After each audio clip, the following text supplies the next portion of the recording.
혈관이 보내는 경고를 무시하지 마세요. 돌이킬 수 없는 후유장애를 남길 수 있습니다. 제가 오늘 주제를 간단한 키워드로 준비를 해봤는데요. 지금 이 순간에도 5분마다 한 명씩 발생하고 있고요. 단일 질환으로는 국내 사망률 1위입니다. 그리고 암을 제치고 가장 많은 의료비를 기록하는 이 질환, 바로 뇌졸중입니다. 아, 뇌졸중. 사실 저희가 다 두려워하는 질환이거든요. 그렇습니다. 이게요, 심하면 생명을 잃을 수도 있고요. 네. 그다음에 모두 다 잘 알고 계시겠지만 목숨을 건진다 하더라도 후유장애가 엄청나기 때문에 사실은 뇌졸중 후에 삶의 질이 굉장히 많이 떨어집니다. 오늘의 주제, 뇌졸중도 두렵지만 그 뇌졸중 이후에 오는 후유장애. 그 뇌졸중이라고 하는 게 혈관이 막히거나 터져서 생긴 문제인데 네. 병을 치료하고도 신체적으로 또 정신적으로 그 몸의 기능 일부가 병을 앓기 전의 상태로 돌아가지 못하는 상태, 이거를 우리가 후유장애가 남았다 이렇게 표현을 하는데요. 네. 이 뇌졸중에 의한 후유장애는 한번 발생하면은 평생을 가는 경우가 많기 때문에 네. 환자들이 굉장히 두려워하는 것입니다. 그리고 거의 대부분의 환자들이 크던 작던 뇌졸중에 대한 후유장애를 보이고 있습니다. 문제는 이 뇌세포라는 게 한번 죽으면 아직까지는 다시 살릴 수가 없습니다. 아, 그래요? 그 뇌졸중이 오면요, 우리 예. 뇌에서는 1분에 한 200만 개씩 뇌세포가 사멸하게 되고요. 네. 그리고 실제로 뇌졸중을 앓았던 환자들의 사진을 보면은 그 뇌세포가 죽은 부위가 다른 이상한 세포로 채워져 있거나 아니면은 비어 있거나, 그리고 결국 그 부분에는 산소와 영양이 계속 공급하지 못하기 때문에 네네. 그 부분의 뇌세포가 담당하던 기능을 제대로 못하기 때문에 후유증을 남기게 되는 겁니다. 뇌세포가 어느 정도 이 사멸해야 장애가 오는 겁니까? 그러니까 예를 들자면 이런 겁니다. 어떤 한 회사에 네. 직원이 100명이 있었는데 회사가 굉장히 어려워지니까 이제 50명이 회사를 퇴사를 했어요. 그럼 남은 인원들이 그 회사 전체를 똑같이 돌려야 되니까는 2배로 일을 해야 되는 그렇죠. 거잖아요. 뇌경색도 마찬가지입니다. 어. 뇌경색이 와서 만약에 뇌세포가 많이 죽었다. 그러면 그 죽은 부위에서 담당하던 일을 다른 살아있는 뇌세포가 담당을 해야 되니까 다른 뇌세포들도 굉장히 힘들어지고 예. 또 그 부분의 일을 또 완벽하게 대체할 수도 없으니까 후유장애가 생기게 되는 겁니다.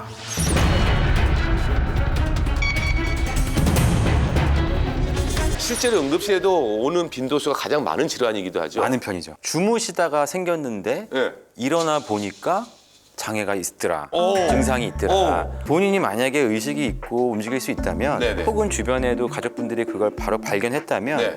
바로 119를 전화해가지고 오시는 게 가장 시간적으로는 효율적입니다.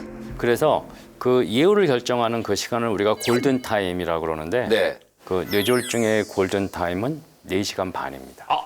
4시간 반. 이게 너무 짧다 보니까 이 골든 타임 안에 병원에 오는 환자들이 30%가 안 됩니다. 조치가 늦으면 늦을수록 후유장애가 많아지거든요. 네네. 그리고 골든 타임이 4시간 반이라고 하지만 그거는 병원에 와서 검사를 받고 저희가 본격적인 치료를 할 때까지 시간이 다 포함되는 포함되기 때문에 실제로 증상이 나자마자 바로 119를 타고 응급의학과나 이런 데로 오는 것이 가장 좋은 방법입니다. 이게 뇌졸중의 후유장애를 안고 살아가는 경우에는 본인도 힘들지만은 보호자분들도 너무 힘들어하죠. 살아도 산 게 아니다, 막 이렇게 표현하시는 분들이 있고요. 특히 뇌졸중 후에 인지 기능이 급격하게 떨어지는 경우가 있습니다. 네네. 혈관성 치매를 굉장히 또 두려워하고 계십니다. 이 환자분은 제가 이제 경험했던 환자분의 한 분인데요. 네네. 저 사진을 보면은 하얗게 보이는 네네네, 부분이 있습니다. 보여요. 예. 그 부분이 바로 뇌경색이 온 부분입니다. 아, 뇌경색. 저분은 이제 혼자서 잘 생활하시던 70대 여성분이셨어요. 네네. 그리고 굉장히 활동적이시고 또 이제 고혈압, 당뇨 같은 게 있어서 운동도 굉장히 열심히 하시고요. 네. 특히 수영을 굉장히 즐겨 하셨는데요. 네. 그분 말씀으로는 수영을 하는데 갑자기 수영하는 법이 잘 안 된다는 거예요.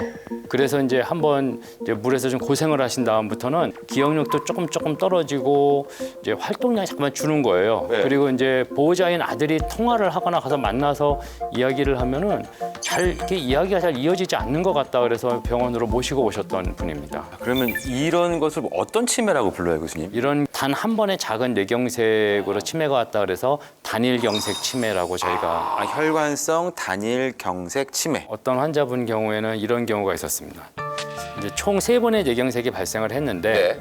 처음 왔을 때는 말이 약간 어둔하다, 뭐 젓가락 찝는 게 약간 어둔하다 이 정도 증상이었는데요. 두 번째 뇌경색이 발생하는데요. 네. 두 번째 뇌경색은 이제 전두엽 쪽으로 오면서 성격이 굉장히 좀 화를 많이 내시고요. 갑자기 그리고 또 어떨 때는 아무 말도 안 하고 또 가만히 계시고 세 번째 뇌경색이 오면서 또 왔어요. 방향 감각이 없어지면서 아이고. 길을 이제 그때부터 찾지를 못하고 편마비도 생기면서 그렇게 굉장히 좀 안 좋아졌던 분이 계십니다. 한 번 발생하면 이게 다발성으로 계속 이어지는군요. 그러니까 가장 큰 위험 요소가 뇌졸중의 과거력이니까요. 어. 저희도 그래서 뇌졸중 왔던 분들은 항상 뇌졸중이 다시 올까 봐 걱정을 합니다. 그래요.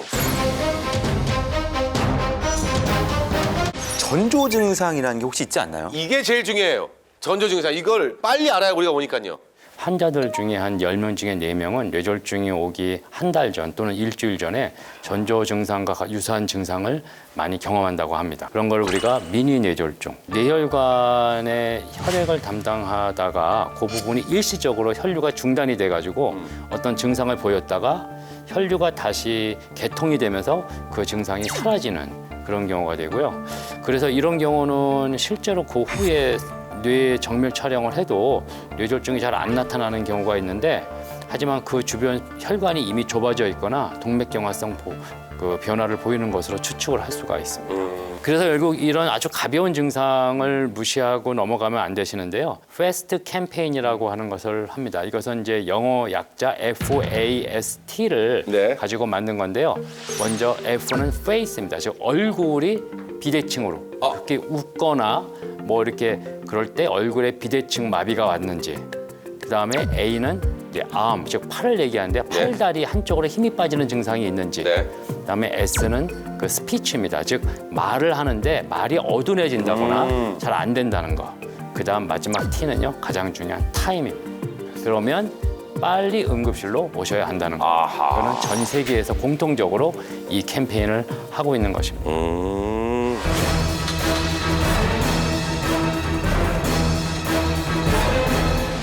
혈관성 치매, 요걸 막기 위해서 어떤 노력을 해야 될까요? 혈관성 치매는 굉장히 예방이 잘 되는 치매입니다.